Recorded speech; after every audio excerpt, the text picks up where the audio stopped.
Paper ऐसा नहीं करना चाहिए। अगर आप लॉ करने जा रहे हैं और आपको आर्टिकल नहीं आना चाहिए तो मतलब आप कठिन दे दीजिए एग्जाम, बच्चे ना कर पाए, लेकिन आप लॉ से रिलेटेड चीजें करिए। लॉ की जगह बीएससी बायो और बीएससी वो बीसीए कह सकते हैं। अच्छा। कंप्यूटर का भी क्वेश्चन आ गए थे, आर्टिकल से भी क्वेश्चन नहीं आया। अच्छा, हिस्ट्री से पेपर, हिस्ट्री से हिस्ट्री से अगर आपके यहाँ से यूनिवर्सिटी तक आवाज़ पहुँचती तो मैं ये कहना चाहूँगा कि आप सिलेबस में जो लिख रहे हैं वहाँ से क्वेश्चन दीजिए। आप 100 के बजाय 150, 200, 250, 300 क्वेश्चन का पेपर बनाइए।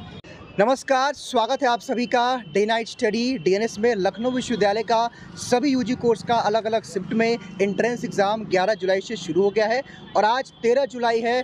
और सेकंड शिफ्ट में एलएलबी 5 ईयर्स या ये कह लें कि बीए एलएलबी का एंट्रेंस एग्ज़ाम अभी समाप्त हुआ है। और हमारे साथ एक छात्र हैं जो अपने एग्जामिनेशन हॉल से निकल के आए हैं, तो हम इनसे जानने का प्रयास करेंगे कि पेपर इनका किस प्रकार हुआ, पेपर का पैटर्न क्या था, पेपर का लेवल क्या था, जिस प्रकार लखनऊ विश्वविद्यालय ने अपने सिलेबस में बताया था उस प्रकार आया था, या आपको कह सकते हैं कि अलग टाइप के पेपर था। हालांकि आप सबकी जानकारी के लिए मैं आपको बता देना चाहता हूं कि इस बार सबसे ज़्यादा जो फॉर्म था वो बीए एलएलबी में भरा गया था। तो चलिए रिव्यू की शुरुआत करते हैं।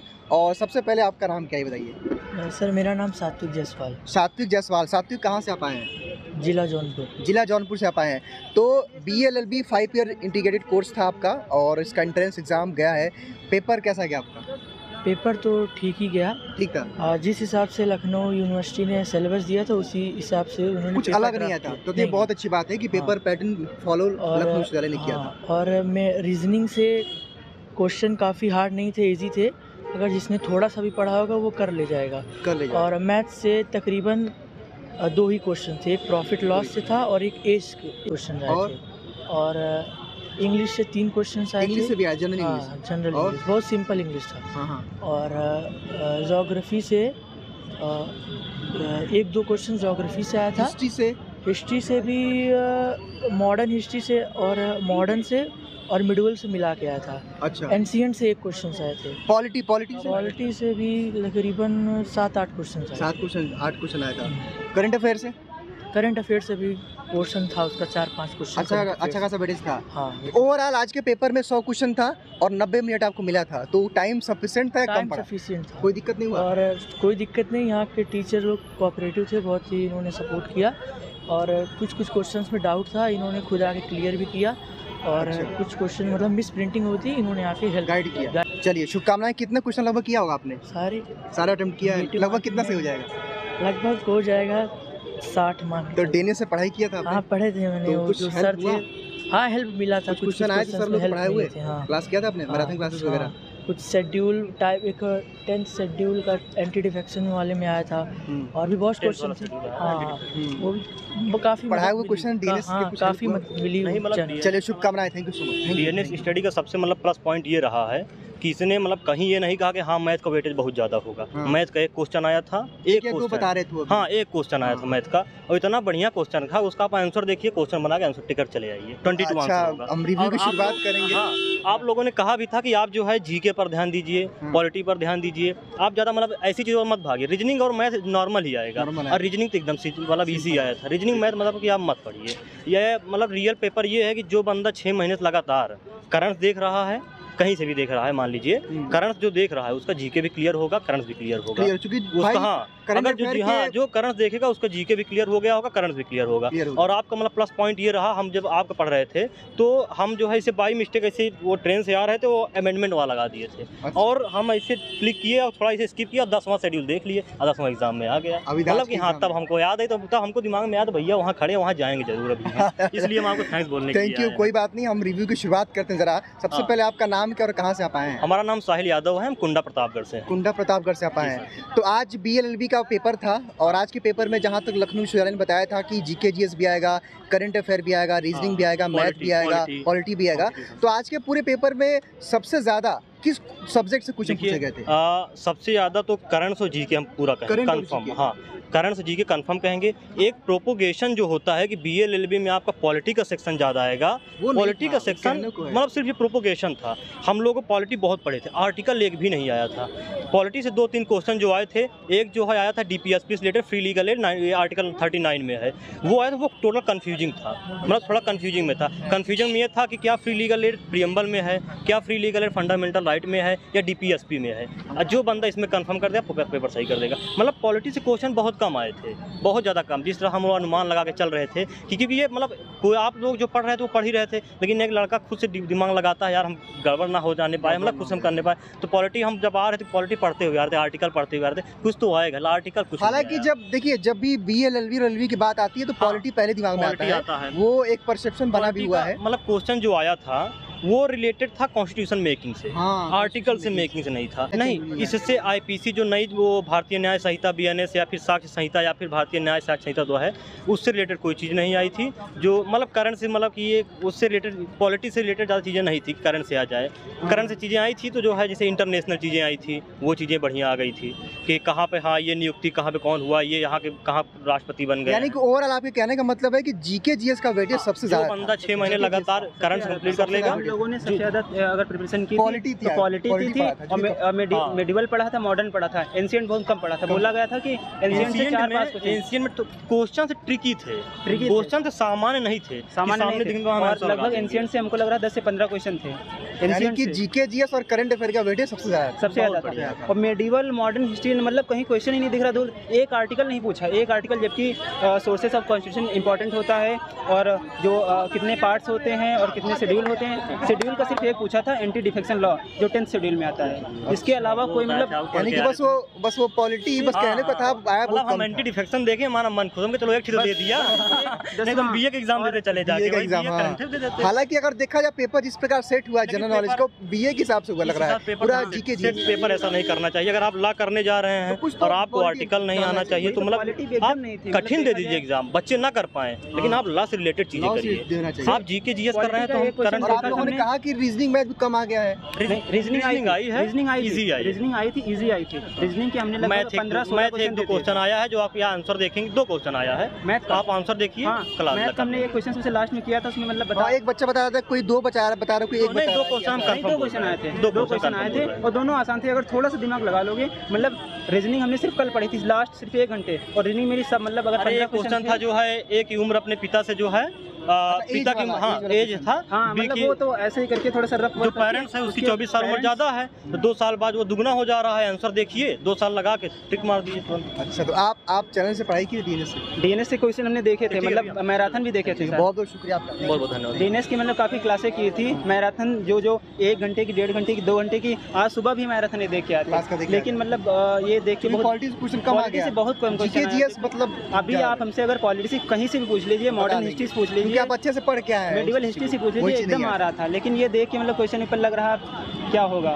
क्योंकि हमने अच्छा कुछ बच्चे कह रहे थे कि इंग्लिश से भी क्वेश्चन आया था, सही बात है? इंग्लिश से क्वेश्चन आए थे 94, 95, 96, 97, 98, लास्ट के 4 क्वेश्चन। कुछ बच्चे कह रहे हैं कि 3-4 क्वेश्चन इंग्लिश का भी। इंग्लिश के 3 क्वेश्चन हमने सही किया है, चौथा का पता नहीं, क्योंकि इंग्लिश के 4-5 क्वेश्चन इंग्लिश ग्रामर से संबंधित रहा होगा। हाँ, ग्रामर से वही मीनिंग का पूछ रहा था, मतलब कि लेट भी मतलब कुछ चीज़ें लेके जा रहा, ग्रुप में है या गैंग में है या फिर एलॉन है, ऐसे करके क्वेश्चन। मतलब वो ज़्यादा ट्रिकी नहीं था, थोड़ा सा भी अगर आप अपना इजी था, मतलब 12th स्टैंडर्ड का रहा होगा। हाँ, वो तो 12th स्टैंडर्ड, 11th अगर कोई पढ़ के आया तो इंग्लिश कर लेगा।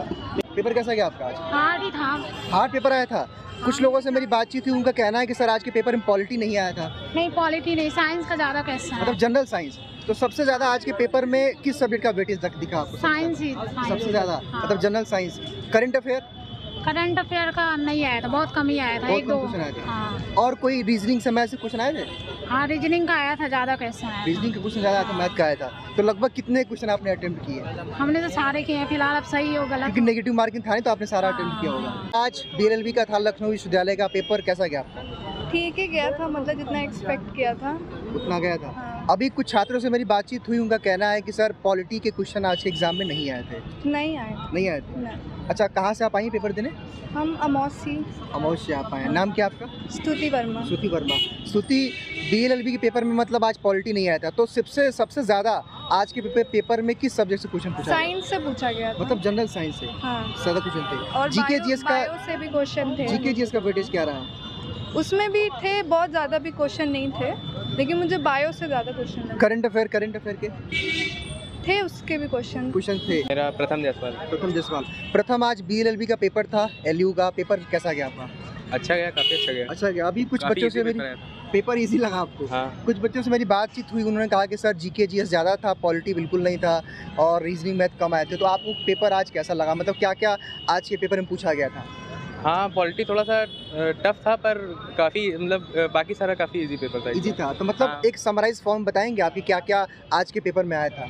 रीजनिंग और क्वांटिटेटिव एप्टीट्यूड तो बहुत इजी था, मतलब वो तो उसमें समझ लीजिए फुल मार्क्स है।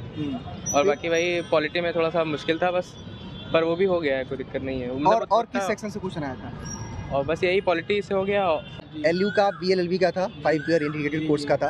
तो पेपर कैसा गया आपका आज? पेपर मेरा अच्छा ही गया था।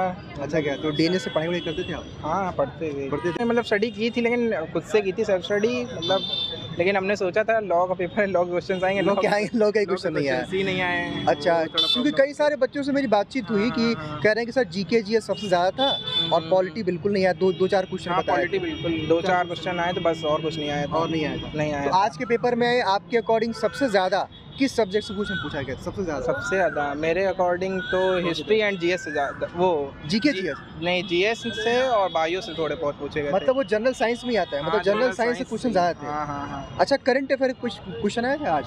करंट अफेयर्स के, हाँ, रिसेंटली करंट अफेयर्स के आए थे, ये 2024 से 2023 तक के आए थे। लगभग कितने क्वेश्चन रहे होंगे करंट अफेयर्स के? लगभग 10 तो होंगे शायद। 10 के आसपास आए थे। हाँ। सुदीप गुप्ता। सुदीप जी, तो आज पेपर था बीएलएलबी 5 ईयर इंटीग्रेटेड का, तो पेपर कैसा गया आपका? पेपर अच्छा गया, मतलब जो सिलेबस जो उन्होंने अपने पोर्टफोलियो में लिखा है वो सिलेबस से क्वेश्चन नहीं दे रहा है। नहीं थे, मतलब जनरल साइंस से क्वेश्चन ज़्यादा थे। हाँ, जनरल साइंस से क्वेश्चन ज़्यादा थे। हिस्ट्री जो हमने पढ़ा वो हिस्ट्री का क्वेश्चन नहीं था। पेपर आयु आप लोग पेपर का रिव्यू देना है? आज ये पेपर का थोड़ा रिव्यू दे दीजिए। अभी आ हमारे पास वो था, हमने लिखा है क्वेश्चन, उसमें हमारे 15 जियोग्राफी के हैं और 15 हमारा ये लीगल वाला पोर्शन है, 3 मैथ का है, 3 उसके बाद में कंप्यूटर का है। अच्छा, आप लिख के भी लाए हैं? लिख के लाए हैं। जैसा कि ये बता रहे हैं कि आज के पेपर में सब पॉलिटी नहीं आया था और आज के पेपर में जनरल साइंस ज़्यादा आया था।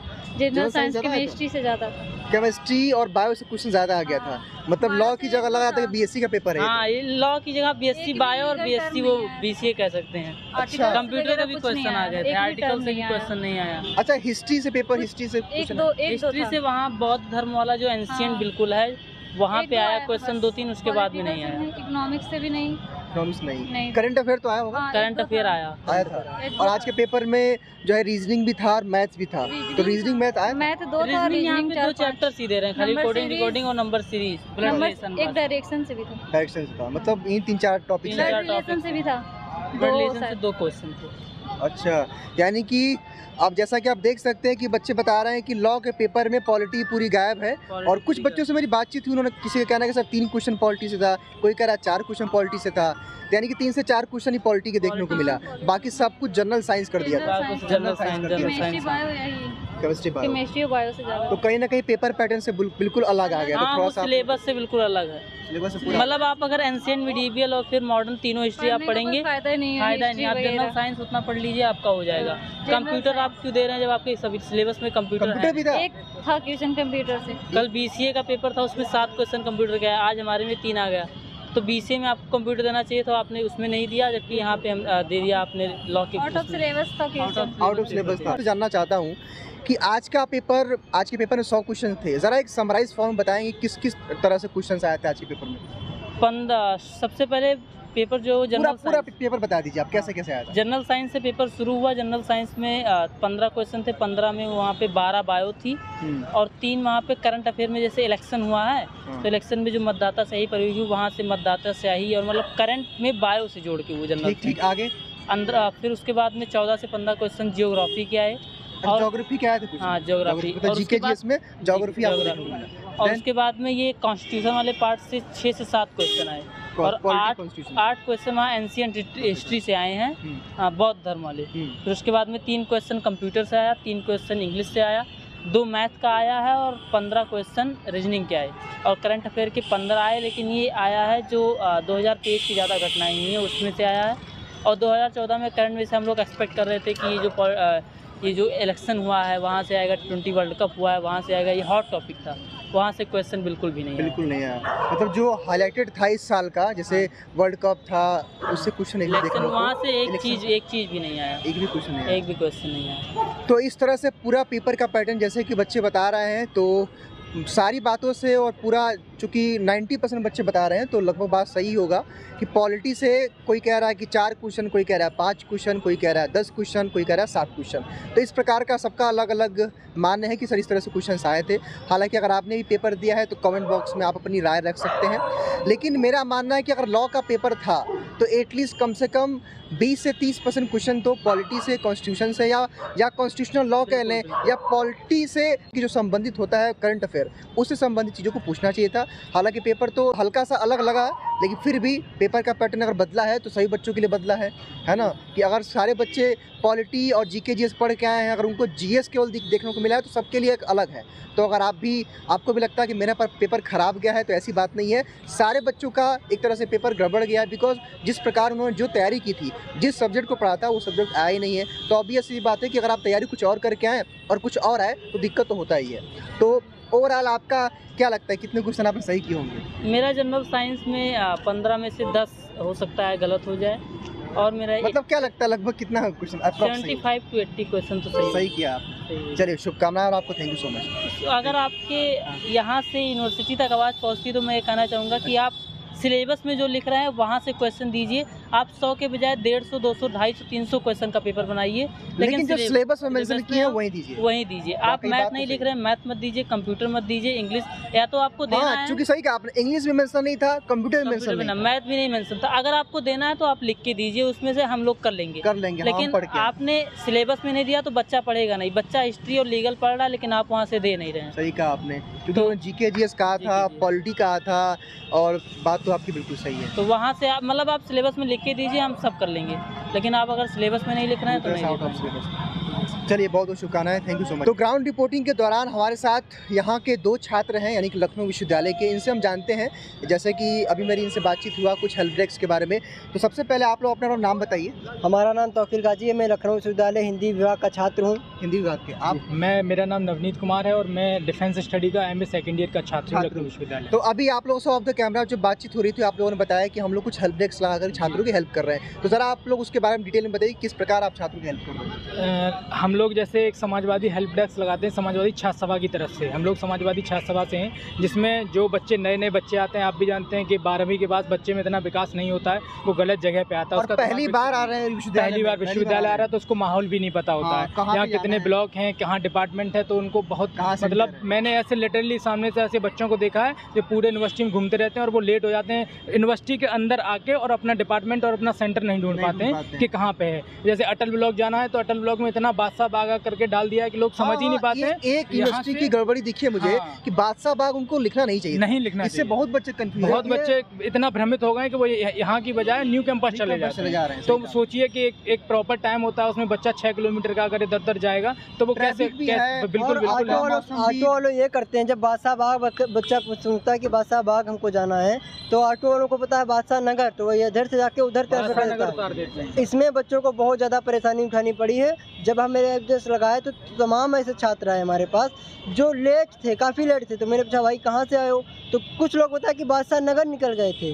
बताइए बादशाह बाग आप आईची चौराहा डाल सकते हैं, डालीगंज डाल दीजिए, हसनगंज डाल दीजिए। तो हेल्प डेस्क कहाँ लगा आप लोग का? और हमारा हेल्प डेस्क गेट नंबर 4 पे लगा है और लगातार हमारी एक पूरी टीम है जो हर 5-5 लोगों की टीम हर गेट पे खड़ी हुई है और उसने हर संबंध छात्रों की मदद की पूरे इंटरेस्ट तक। और ये इसी बार नहीं है, लगातार निरंतर चला आ रहा है और आगे भी चलाता है कि जो नए बच्चे आ रहे हैं उनको हम कैसे समझ, भाई जो नए बच्चे आए उनको हम उनके सीनियर हैं तो अब हम यहाँ के छात्र हैं, तो आपके लिए पूरा ये एनवायरनमेंट जो है खुले मिले। हम चाहते हैं आप लोग गली गली कोना कोना विश्वविद्यालय के जानते हैं। जरा मैं आपसे जानना चाहता हूँ कि ज़्यादातर बच्चे किस चीज़ को लेकर परेशान हो रहे हैं, मतलब जब आ रहे हैं यहाँ पे कैंपस? देखिए सबसे पहले अधिकतर वो अपने एड्रेस को लेकर परेशान हो रहे हैं जी। और दूसरी बात है जो विश्वविद्यालय ने गेट ये बंद कर रखे हैं, तमाम सारे गेट, केवल एक गेट खोल रखा है मेन क्या जी। तो इसको लेकर तमाम बच्चे परेशान हो जा रहे हैं, जो कि 4 नंबर गेट पे जाम लग रहा है, 2 नंबर गेट पे जाम लग रहा है। इससे बच्चों को बहुत ज़्यादा असुविधा हो रही है। प्रशासन को चाहिए कि 2 नंबर गेट और 4 नंबर गेट खोल देना चाहिए, जिससे कि बच्चों को आने में आसानी रहे, जाने में आसानी रहे। और हालांकि ये काम तो आप लोग ही करवा सकते हैं बिकॉज आप लोग यहाँ के छात्र हम लोग करवाए थे। हम लोग गेट खुलवाने के लिए जब धरना प्रदर्शन किए थे तो उस समय प्रशासन ने हम पे आरोप लगाया कि जबरदस्ती की जा रही है और हमको विश्वविद्यालय से निकाल दिया गया था। और अभी भी हमारा निलंबन चल रहा है। उसी दौरान हम पर FIR की गई थी और वो FIR भी अभी भी चल रही है। ये तो बिल्कुल छात्र हितों में बहुत ही आज हम अच्छी लोगों बात की जीत हुई कि हमने गेट नंबर 4 खुलवाया है और प्रॉपर तरीके से गेट नंबर 4 खुला हुआ है, जिससे जब पहले दिन एंट्रेंस हुआ था तो छात्र इतने परेशान थे कि गर्मी में किसी को उल्टियाँ आ रही, किसी को चक्कर आ रहे हैं, क्योंकि एक पतला सा गेट था साइड में निकलने के लिए, वो वहाँ से निकल ही नहीं पा रहे थे। लेकिन आज जब हमने एक बड़ा गेट खुलवाया तो छात्र बहुत खुश थे कि आपने भैया बहुत धन्यवाद बोल के गए कि बहुत अच्छा किया आपने उन लोगों ने कि अब हम लोग आसानी से आ जा रहे हैं। गर्मी का माहौल देख ही रहे हैं आप कितना है तो। और उसके अंदर जो लोग अंदर से आ रहे हैं वो ये भी कह रहे हैं कि मतलब थोड़ा क्या कहते हैं पेपर उनको सबका ठीक हुआ है। लेकिन ये उन्होंने बहुत धन्यवाद भी दिया है हम लोगों को कि आपने वाकई आप लोग का जो काम है ये तारीफ के काबिल है। बिकॉज क्योंकि देखिए आप लोगों ने एक बात बिल्कुल सही कही और हम भी इस चीज़ को महसूस कर रहे हैं कि बच्चे आ रहे हैं चूँकि कैंपस इतना बड़ा है, पहली बार वो आ रहा है इंटरमीडिएट के बाद। अब उनको पता नहीं चला किस ब्लॉक में है, किस कमरे नंबर पे है। और आपके तरह ही जो अलग अलग हेल्प डेस्क आप लोग लगा के काम कर रहे हैं जो कि एक तरह से निःशुल्क है, एक तरह से छात्रों के लिए समर्पित है, क्योंकि सबसे बड़ा काम विश्वविद्यालय से आप लोग कर रहे हैं। क्योंकि छात्रों को आप लोग गेट तक छोड़ रहे हैं। मैंने ये भी सुना आप लोगों से ही कि आप लोग लेट होने के बावजूद भी अंदर तक एंट्री करा रहे हैं। सबसे बड़ी बात है कि भाई बच्चा कहाँ से आए उसके पेपर में। कई छात्र ऐसे आए कि सेकंड कैंपस में उनका क्या कहते हैं नहीं था, सेंटर यहाँ था और वो वहाँ पहुँच गए तो लेट आ गए, तो उनको यहाँ गेट नंबर 4 से उठा के मेरी बाइक और 2-3 बाइक लगाई गई कि उनको जल्द से जल्द, क्योंकि यूनिवर्सिटी कैंपस बहुत बड़ा है तो डिपार्टमेंट कहीं भी हो सकता है, तो उनको पहुंचाने में मदद भी की है कि उनको अंदर मतलब एंट्री नहीं होने दे रहे तो फिर उन लोगों से लड़ झगड़ के एंट्री भी करवाए हैं। तो बहुत लोगों को लेट भी बिठाए हैं हम लोग, ऐसे भी लोग मिले। बहुत बहुत शुक्रिया आप लोगों का। तो ये एक छोटा सा बातचीत का दौर था जो कि यहाँ के ये खुद स्टूडेंट हैं, यहाँ से पढ़ाई भी कर रहे हैं। तो जितने नए बच्चे आ रहे हैं आप ध्यान दीजिए, गेट नंबर 4 पे इनका हेल्प डेस्क लगा हुआ है। कोई भी दिक्कत हो तो इनसे आप संपर्क कर सकते हैं। और हालांकि कैंपस अगर आप आएंगे तो विजिट करके थोड़ा सा पहले आइए, 1 से 2 घंटे पहले आइए, ताकि आराम से अपना आप जहाँ भी आपके सिटिंग प्लेस है, सिटिंग प्लेस अपना ढूंढ करके प्रॉपर आप बैठ करके अपना एग्जाम दे सकते हैं। बहुत बहुत शुक्रिया।